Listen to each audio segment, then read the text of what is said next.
Salam dəyərli şagirdlər. Bu gün biz 8-ci sinif kimya dərsliyində 2-ci bölmənin sonundakı ümumiləşdirici tapşırıqların izahını birgə baxacağıq. Əvvəlcə ilk sualımıza baxaq. Cədvəl dəftərinizə köçürərək kimyəvi rabitə haqqında düzgün və yanlış ifadələri müəyyən edin. Natrium atomu rabitə əmələ gətirdikdə bir elektron almaqla öz xarici təbəqəsini neon atomunun elektron təbəqəsinə bənzədir. Uşaqlar, biz mövzular keçərkən qeyd eləmişdik ki, elektron almaq qabiliyyəti qeyri-metallara məxsus idi, elektron vermək qabiliyyəti isə metallara məxsus idi. Natrium özü nədir? Metaldır. Metal olduğuna görə deməli nə yazmalı idi? Elektron vermək yazmalı idi. Buna görə də bu ifadə səhvdir. Gəlin bunu əyani şəkildə də göstərək sizə. Natrium 11 idi. Neyinir? Özünü 10-a tamamlaması üçün 10-a tamamlasa 11, 10. İyonumuzun yükü olur. Nə qədər? Müsbət 1. Elektronumuz da nə qədər olacaq uşaqlar? Mənfi 1 elektron. Yəni, elektron verərək özünü neynəməlidir? Neonu tamamlamalıdır. Bu ifadəmiz oldu səhv. İkinciyə baxaq. Azot atomu 2 hidrogen atomu ilə birləşərək xarici təbəqəsinə uyğun təsirsiz qazın elektron təbəqəsinə bənzədir. Gəlin baxaq uşaqlar. Biz azotun sıra nömrəsi 7, özünü 10-a tamamlasa, neyəcək? 7, 10. İyonumuzun yükü oldu. Mənfi 3. Elektronumuz nə qədər olacaq uşaqlar? 3 elektron olacaq. Hidrogen üçün də yazsaq. Hidrogen 1, 1. 0 şəklində yazdım. 2-yə tamamladı özünü. 1 helyuma tamamlasa. İyonumuzun yükü oldu. Mənfi 1. Elektronumuz olacaq nə qədər? Müsbət 1. Deməli, 10-a tamamlaması üçün azotun 3 elektrona ehtiyacı var. 2-yə tamamlaması üçün hidrogenin də 1 elektrona ehtiyacı var. Biz bunların əkobunu tapsaq, əkob olacaq nə qədər? 3. 3 olduğu üçün 3'ü böldüm 3'e. Azotun indeksine 1 yazdım. 3'ü böldüm 1'e. Hidrojenin indeksine ne yazdım uşaqlar? 3 yazdım. Deməli 2 hidrojen atomu değil, bize 3 hidrojen atomu lazımdır. Bu ifade de səhv oldu. Üçüncüyə baxaq.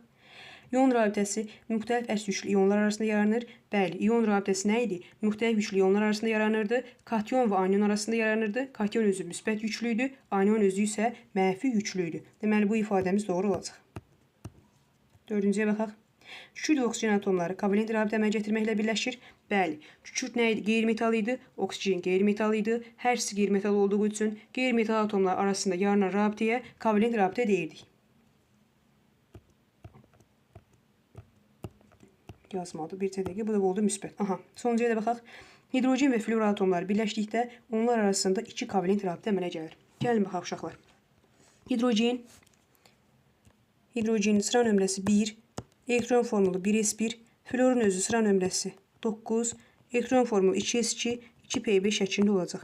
Deməli, hidrogen özünü neynəməlidir uşaqlar? 2-yə tamamlamalıdır. Flor da özünü 2s2, 2p5'də 10'a tamamlamalıdır. İndi biz buradan baxsaq, 2 cür yazıram uşaqlar. Baxın, hidrogenin özü 1 elektronu var. Florun özünün xarici elektron təbəqəsində 1, 2, 3, 4, 5, 6 və 7'dir. Bunlar birləşdi. Ortaq elektronlarını qoydular. Qoyandan sonra hidrogen ilə flor arasında hidrogen özünü tamamladı 1s2'ye. Flor da özünü tamamladı 2s2, 2p6'ya.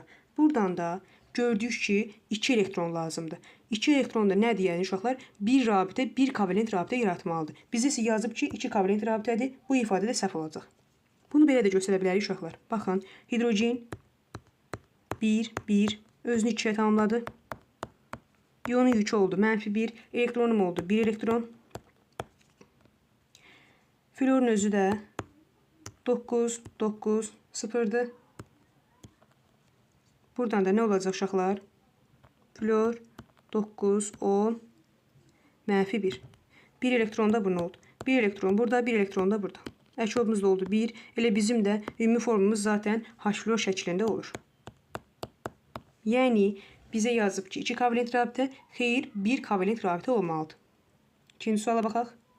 Buna da yazdım səhv. Yəni səhv olana qoydum. Səhv olandadır bu. Daha sonra ikinci suala baxaq.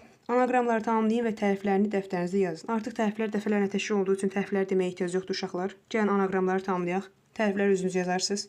Birincidə anaqram kovalentdir. Kovalent. İkincidə anaqram. Baxın, oktetdir. Təkcə tamamlamağı deyir. Oktet və dublet qaydası. Ondan sonra üçüncüsü iyon rabitəsi metal və qeyri-metal atomlar arasında yaranan rabitə. Katyon və anion arasında yaranan rabitə. Daha sonra bizə yazıb polyar. Sonuncusu isə bizdə nədir? Baxın. K ilə başlayıbsa, deməli kovalent. Kovalent deyil. K var. Katyon. Deməli, Y də olacaq bizdə katyon. Aha. Belə oldu. Daha sonra üçüncü suala baxaq. Dövrü cədvəldən elementlərin atom nömrələrini götürməklə hidrogen və xlor molekulunun elektron sxemini dəftərinizə tamamlayın. Əla. Gəlin baxalım uşaqlar. Biz bilirik ki, hidrogenin sıra nömrəsi 1-dir, xlorun sıra nömrəsi 17-dir. Elektron formuluna baxsam, hidrogen zaten 1s1 şəklindədir, xlor da 3s2, 3p5 şəklindədir. Biz nə etməliyik? Hidrogeni helyuma tamamlamalıyıq, xlorun özü isə arqona tamamlamalıdır. Biz bunu tamamlasaq, görürük ki, hidrogen üçün nə qədər elektron lazımdır? İyonun yükü oldu -1, elektronun da oldu 1 elektron. 1 elektron lazımdır ki, özünü tamamlaya bilsin. Xlorun özünü isə tamamlasaq, xlor 17, 18 olur. İyonun yükü oldu -1, elektronun da oldu 1 elektron. Deməli, xlora da 1 elektron lazımdır. Hər ikisində də 1 elektron lazımdır ki, özlərini tamamlasınlar. İndi gəlin biz baxaq bu cədvələ, baxın uşaqlar. Hidrogen üçün, bu hidrogen üçündür. Bu hidrogen üçündür, bu da xlor üçündür. Hidrogenin 1 elektron lazımdır. Hidrogen zaten 1s1 formundadır. Buna görə hidrogenin özü üçün yazıram. Sadəcə bir dənə elektronu qoydum bura. Qoya bilsək. Bir dənə elektronu qoyduq bura. Əla. Xlorun elektron formunu tamamlasaq.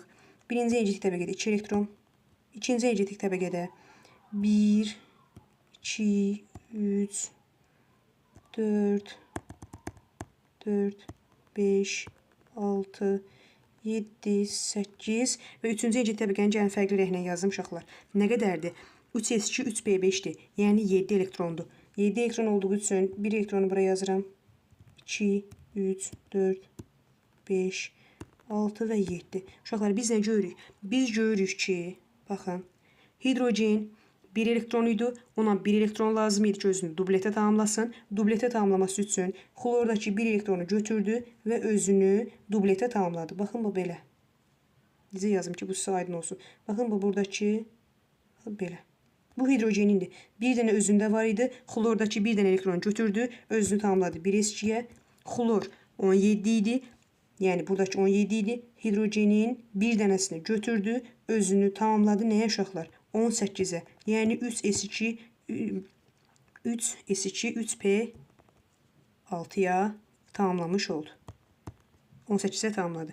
Hidrogen bir elektronunu götürdü. Xlordakı bir elektronu, özünün bir elektronu var idi. Xlorun bir elektronunu götürdü. Ortaq istifadə elədi. Özünü 1s2'ye tamamladı. Xlorun özünün 17 elektronu var idi. Hidrogenin bir elektronunu götürdü. Yəni ortaq istifadə elədi. Özünü 18'e tamamladı. Bunu belə də yaza bilərsiniz uşaqlar. Bu cür də yenə də yazıram sizə. Kimə rahatdır? Elə də öyrənsin. Hidrogen bir dənəsi var idi. Xlorun özü 3s2, 3p5 idi. 1, 2, 3, 4, 5, 6, 7. Gəldilər, birləşdilər. Hidrogen 2'ye tamamladı. Xlor özünü 3s2, 3p6'ya tamamlamış oldu. Belə. Dördüncü suala baxaq. Lityum 2s birləşməsi haqqında aşağıdakı tapşırıqları tamamlayın. Gəlin tamamlayaq. Lityumun və kükürdün iyonlarını, yükünü müəyyənləşdirin. Uşaqlar, biz öyrənmişdik ki, metallar elektron verərək müsbət yüklü iyona, katyona çevrilirdi. Qeyri-metallar isə elektron alaraq mənfi yüklü iyona, anyona çevrilirdi. Düzdürmü? Katyonlar solda yerləşirdi, anyonlar isə sağda yerləşirdi. İndi biz çarpazlama şərtinə uyğun olaraq kükürdün və lityumun iyonlarının yükünü müəyyənləşdirə bilərik. Necə? Yəni, lityum 2s şəklində yazıb, düzdürmü? Deməli, lityumun iyonun yükü müsbət 1 imiş ki, kükürdün ayağına 1 düşüb. Kükürdün iyonun yükü mənfi 2 imiş ki, lityumun ayağına mənfi, yəni 2 düşüb. Düzdürmü? Bizdən iyonların yükünü müəyyən etməmizi istəyirdi. Müsbət 1 və mənfi 2 şəklində oldu. İkinci suala baxaq. Lityum və kükürd iyonların elektron formulunu yazın.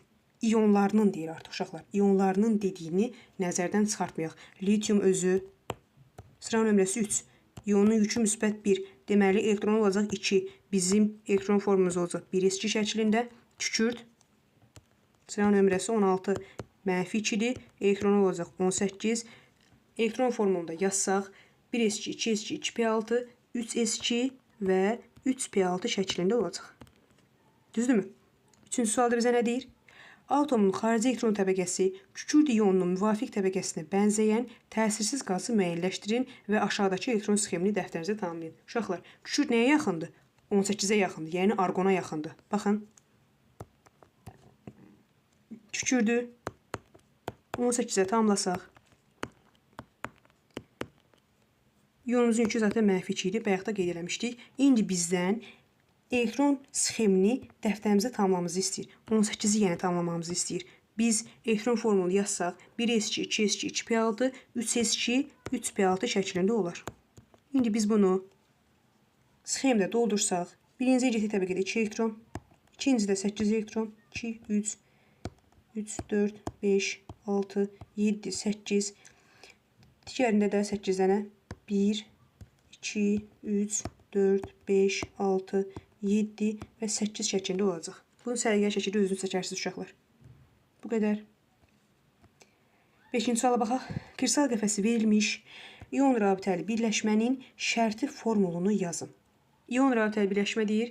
Qeyri-molekulyar quruluşlu biz maddələr keçəndə uşaqlar müəyyən eləmişdik ki, qeyri-molekulyar quruluşlu maddələrin sadə formulunu təyin edəndə kristal qəfəsdə yerləşən atomların say nisbətinə görə biz onun formulunu təyin edə bilirdik.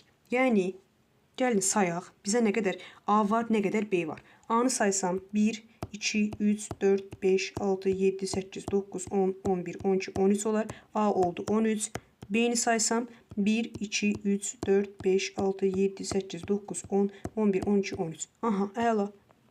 A da 13-dür, B də 13-dür. 13-13-ə bölsək 1 bölünsün 1 nisbəti olar. Yəni, elə bizim formulumuz AB şəklində olar. Bu qədər. 6-cı suala baxaq. Kimyəvi elementlərin atomları stabil hala keçmək üçün nə edirdi? Xarici elektron təbəqələrini 8 elektrona tamamlayırdılar. Buna oktet qaydası deyirdik. Bu halda atomların elektron təbəqəsi nə edirdi uşaqlar? 8-ci qrup elektron təbəqələrinə, yəni təsirsiz qazlardır. 8-ci qrupun elementlərinin elektron təbəqəsinə bənzəyirdi. Bu qrupun elementlərinin atomlarının xarici elektron təbəqəsinin formulu necə idi uşaqlar? NS2 MP6 idi. Bu da onlar da birləşmə əmələ gətirmirdilər və nə adlanırdılar? Təsirsiz qazlar adlanırdılar. Qazlar. Əla. Bu da belə. Keçək 7-ci suala. Aşağıdakı ionlardan istifadə edərək 6 müxtəlif ion rabitəli birləşmənin formulunu müəyyən edin. Uşaqlar, yenə qeyd edirəm. Metallara elektron verirdi, müsbət yüklü iona kationa çevrilirdi. Deməli, natrium müsbət metaldır, maqnezium 2 müsbət metaldır, alüminium 3 müsbət nədir uşaqlar? Metaldır. Metallara elektron verir, müsbət yüklü iona kationa çevrilir. Ona görə də biz müsbətləri metal götürdük. Qeyri-metallar isə elektron alaraq mənfi yüklü iona, aniona çevrilirdi. Buradan da biz görürük ki, flor mənfi var, kükürt mənfidir və azot da 3 mənfidir ki, bunlar da nə olacaq? Qeyri-metallar olacaq. İon rabitəli birləşmədə metalla qeyri-metal arasında yaranırdı. Yəni biz bu metallarla bu qeyri-metalları nə etməliyik? Birləşdirməliyik. 6 dənə formul deyir. Biz burada təbii ki, çoxlu formullar yaza bilərik uşaqlar. Baxın, gəlin bir neçəsini yazaq. Məsələn, natriumdan floru birləşdirirəm. Natrium, flor, müsbət 1, mənfi 1. Biz necə müəyyən edirdik? Çarpazlama şərtindən istifadə edirdik. Çarpazlasaq görürük ki, heç birinin ayağına heç bir şey düşmür. Yəni 1 düşdüyünə görə elə bizim formulumuz natrium flor şəklində olur. Daha sonra natriumdan kükürdü birləşdirirəm. Natrium, kükürd, müsbət 1, mənfi 2. Çarpazlama şərtindən istifadə eləsəm, deməli olacaq bizim nə? 2 gəlib düşəcək bura, 1 gəlib bura düşəcək, alınacaq natrium 2S. Gəlin, alt dənə deyib, gəlin biraz da maqneziumla birləşdirək. Maqneziumdan flor birləşdirirəm. Maqnezium, flor, maqneziumun ionun yükü müsbət 2, flor mənfi 1. Çarpazlama şərtindən istifadə elədim. 1, 2 oldu və maqnezium florkini aldım. Daha sonra gəlin biraz da maqneziumdan azotu birləşdirim. Maqnezium, azot var. Maqnezium müsbət 2, azot mənfi 3. Çarpazlama şərtindən istifadə elədim. Buradan da nə aldım? Maqnezium 3N2. Oldu neçə dənə? 1, 2, 3, 4 dənə yazdıq. Gəlin biraz da alüminiumdan yazaq. Alüminiumdan heç birləşdirmədiyimiz nə var məsələn? Kükürt birləşdirdik, flor birləşdirdik, azotu da birləşdirdik. Əslində gəlin kükürtlə birləşdirək. Olsun, fərqi yoxdur. Nə ilə istəyirsinizsə onunla birləşdirin. Alüminiumla kükürdü birləşdirdim. Alüminium -3, kükürdüm -2. Çarpazlama şərtindən istifadə elədim. Alüminium 2, S3-ü yenədik, aldıq. Alüminiumu başqa azotla da birləşdirək gəlin. -3, -3. Çarpazlama şərtindən istifadə etsəm 3 və 3 düşür. 3-dən 3 ixtisar gedər və 1 bölünsün 1 nisbətində alüminium N almış olarıq. Əla. 6 dənə birləşməmizi də yazdıq. Digər suala baxaq. Görək nə yazıb. Laboratoriyada X, Y, Z maddələri haqqında müəyyən təcrübi məlumatlar əldə edilmiş və aşağıdakı cədvəldə verilmişdir. Cədvəl dəftərinizə götürün, boşluqları tamamlayın. Əla. Baxaq. Biz nə görürük? Görürük ki, uşaqlar. Baxın, X-la Y-in ərimə temperaturu da, qaynama temperaturu da böyükdür, amma Z-in daha aşağıdır. Əla. Uşaqlar, biz dərsi keçəndə müəyyən eləmişdik ki, demişdik ki, qeyri-molekulyar quruluşlu maddələrin ərimə qaynama temperaturları yüksək olur. Düzdürmü? Ərimə qaynama temperaturları yüksək olursa, deməli X-la Y-im olacaq qeyri-molekulyar quruluşlu maddə. Molekulyar. Bunu yazdıq. Düzdürmü? X-la Y-in ərimə və qaynama temperaturu yüksək olduğu üçün qeyri-molekulyar quruluşlu oldu. Z isə nədir? Daha aşağı olduğuna görə Z-i də müəyyən elədim ki, molekulyar quruluşlu maddədir. Molekulyar. Yazdıq bunu. İndi biz bilirik ki, molekulyar quruluşlu maddələrdə molekul kristal qəfəsli maddələrə aid idi. Qeyri-molekulyar quruluşlu maddələri isə atom, metal, ion kristal qəfəsli olurdular. Düzdürmü? Biz uşaqlar dərs keçəndə qeyd eləmişdik ki, nə qeyd eləmişdik? İstəyirsiniz onu geri dönüb mövzuda baxa bilərsiniz. Atom və molekul kristal qəfəsli maddələrdə yüklü zərrəciklər olmadığına görə onların əksəriyyəti elektrik cəryanını keçirmirdi. Düzdürmü? İon və metal kristal qəfəslərində isə yüklü zərrəciklər olduğuna görə elektrik cəryanını nə edirdi? Keçirirdi. İndi baxın, nə dedim? Qeyri-molekulyar quruluşlu maddələr dedim. Qeyri-molekulyar quruluşlu maddələr atom olur, ion olur. Birinci metal yazım. Metal olur. Qruplaşdıra bilək deyə. Metal olur və də ion olur. Düzdürmü? Deməli, atom keçirmir, elektrik cəryanı keçirmir, mir. Bunlar isə nə edir uşaqlar? Metalla ion isə elektrik cəryanını keçirir. Əla. İndi biz baxaq. Görək nə yazıb bizə. Yazıb ki, X üçün 1400 verib, elektrik cəryanı zaten keçirmir yazıbdır. Sudan məhlulunun elektrik cəryanı keçirmir. Kimyəvi rabitə nə olacaq uşaqlar? Nə olacaq? Baxaq, görək birinci üçün. Kristal qəfəsinin tiplərinə baxsaq, elektrik cəryanı nə veribdir bizə? Keçirmirsə, elektrik cəryanı keçirməyən nə olacaq uşaqlar? Baxın, atom olacaq. Çünki biz dedik ki, X-lə Y qeyri-molekulyardır. Birincidə də elektrik cəryanı keçirməyən nədir? Atomdur. Atomdursa, kristal qəfəsinin tipinə yazdım atom. Və kimyəvi rabitə nə olacaq uşaqlar növü? Kovalent rabitə olacaq. Kovalent. Aha. İkinci üçün baxaq. Y yazıb, elektrik cəryanı keçirməmək falan haqqında heç bir şey yazmayıb. Kimyəvi rabitənin növü isə ion rabitəsidir. İon rabitəsinin deməli qəfəsində nə olurdu uşaqlar? İon rabitəni suda həll eləyəndə biz, məsələn, baxın, natriumdan xlor, natrium xlor, ion rabitəsi, düzdürmü? Kationdan anion ayrılırdı. Kationdan anion ayrıldığına görə natrium müsbət alınırdı, xlor da mənfi alınırdı. Yəni elektrik cəryanını keçirirdi, suda həll olurdu. İndi bizim üçün yazıb elektrik cəryanının keçiriciliyini. Yazacaq elektrik cəryanını keçirir, X üçün, Y üçün keçirir yazıram. Ondan sonra suda elektrik keçiriciliyini həll olur. Ondan sonraki isə kristal qəfəsinin tipinə isə biz nə yazacaq? Elə ion yazacaq. İondursa elə ion kristal qəfəsindən olacaq. Z-ə baxıram. Z isə bizim üçün nədir uşaqlar? Artıq molekulyar quruluşlu maddədir. Molekulyar quruluşlu maddələrin biz elektrik keçiriciliyinə baxsaq, nə yazıbdır bizə? Bax, görün, başqa nə yazıbdır? Suda məhlulun elektrik keçiriciliyi keçirmir.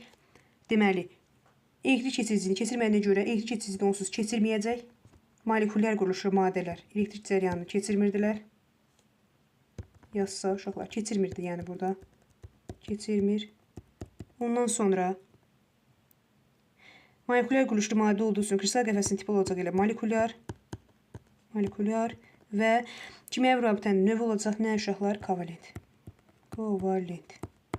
Əla. Ümid edirəm ki, aydın oldu. 9-cu suala baxaq. X16, Y9 elementlərinin atomlar arasında yaranan rabitəni əmələ gələn birləşmənin formulunu müəyyən edin. Gəlin müəyyənləşdirək. Uşaqlar, X16-dır. Y9-dur. Neyinir? Özünü 18-ə tamamlayır. 18-ə tamamlaması üçün iyonumuzun yükü oldu. Mənfi 2 elektronumuz oldu. Müsbət 2. Ümid edirəm ki, artıq hər kəs bunu bilir. Daha sonra 10-a tamamladı özünü. 10-a tamamlaması üçün iyonumuzun yükü oldu. Mənfi 1. Elektronumuz da oldu. Nə qədər uşaqlar? Müsbət 1 elektron. Deməli, 18-ə tamamlaması üçün 2 elektrona ehtiyac var. 10-a tamamlaması üçün 1 elektrona ehtiyac var. Əkobum oldu nə qədər? 2. Əkobumuz oldu 2.